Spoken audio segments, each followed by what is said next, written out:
Bismillahirrahmanirrahim. Rabbi shrah li sadri wa yassir li amri wahlul 'uqdatam min lisani yafqahul qawli.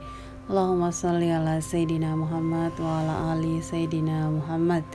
Assalamualaikum warahmatullahi wabarakatuh. Kisah para kekasih Allah kali ini akan menceritakan tentang kisah pertobatan Habib Al-Ajami. Awalnya Habib Al-Ajami adalah seorang hartawan dan berprofesi sebagai lintah darat. Ia tinggal di Basrah. Setiap hari ia berkeliling untuk menagih piutang dari orang-orang yang meminjamnya.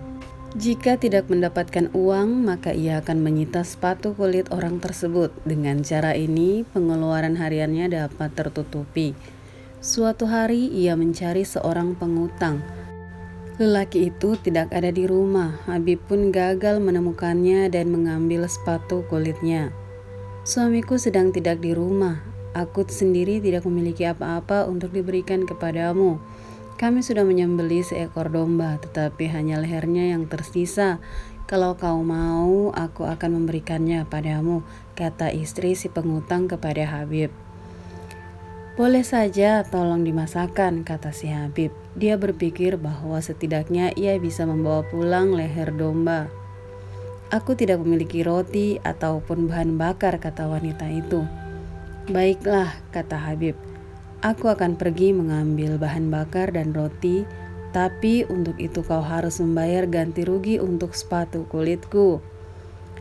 Setelah itu Habib kembali dan membawa bahan-bahan yang diminta.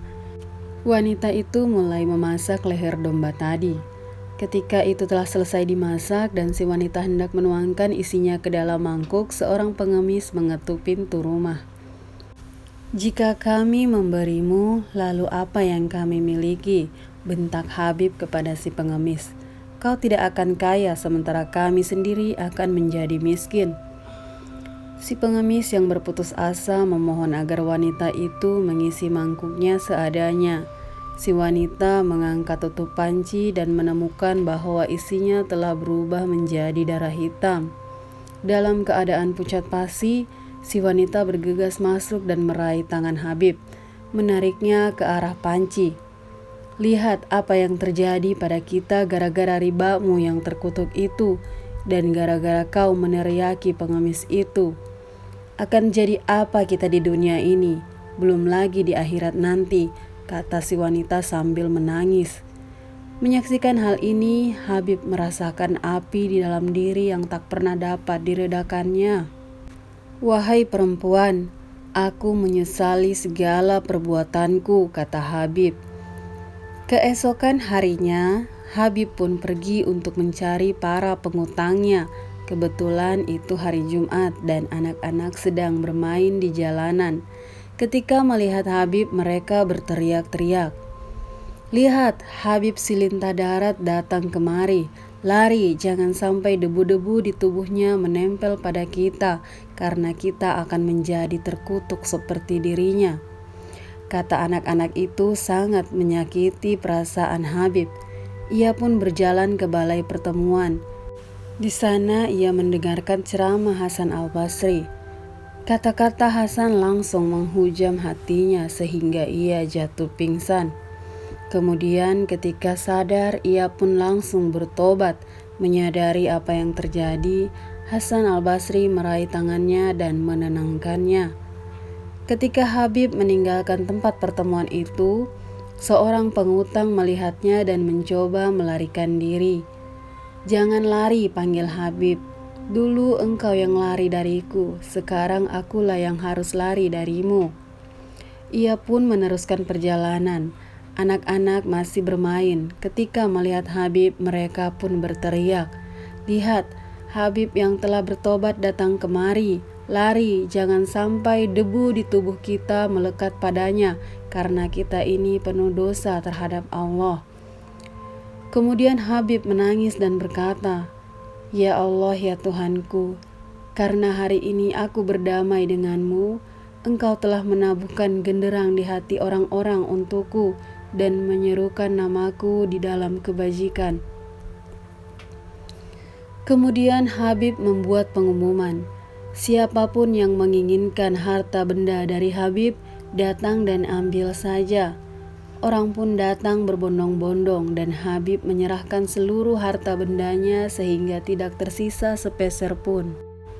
Satu orang datang lagi dan meminta sesuatu. Karena tidak punya apa-apa lagi, Habib memberikan cadar istrinya. Kepada orang lain lagi, ia menyerahkan kemejanya sendiri dan tetap telanjang.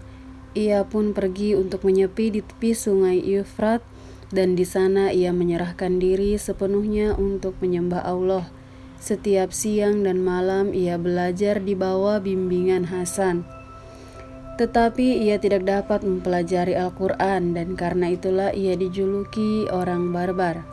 Waktu pun berlalu, ia benar-benar jatuh miskin. Istrinya terus-menerus menuntutnya untuk memberi nafkah.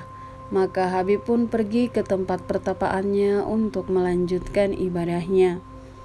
Ketika malam tiba, ia pulang kembali pada istrinya. "Di manakah engkau sebenarnya bekerja? Kenapa tidak membawa pulang apa-apa?" kata si istri kepada Habib. "Majikan tempatku bekerja sangat dermawan," jawab Habib. "Saking dermawannya, aku sampai malu untuk meminta apa-apa. Begitu tiba waktu yang tepat, ia akan memberinya. Katanya, setiap 10 hari aku akan membayar upahmu." Maka Habib pun pergi setiap hari ke tempat pertapaannya untuk beribadah sampai 10 hari. Pada hari ke-10, saat salat zuhur, suatu pemikiran terbetik di benaknya. Apa yang bisa kubawa pulang malam ini, dan apa yang akan kukatakan pada istriku? Ia pun merenungkannya dalam-dalam.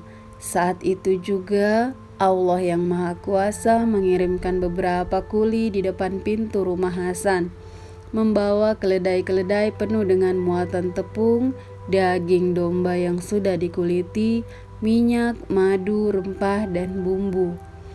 Para kuli menurunkan muatan itu. Seorang pemuda tampan menemani mereka membawa kantong berisi 300 perak dirham. Begitu tiba di depan pintu rumah Habib, ia mengetuk pintu.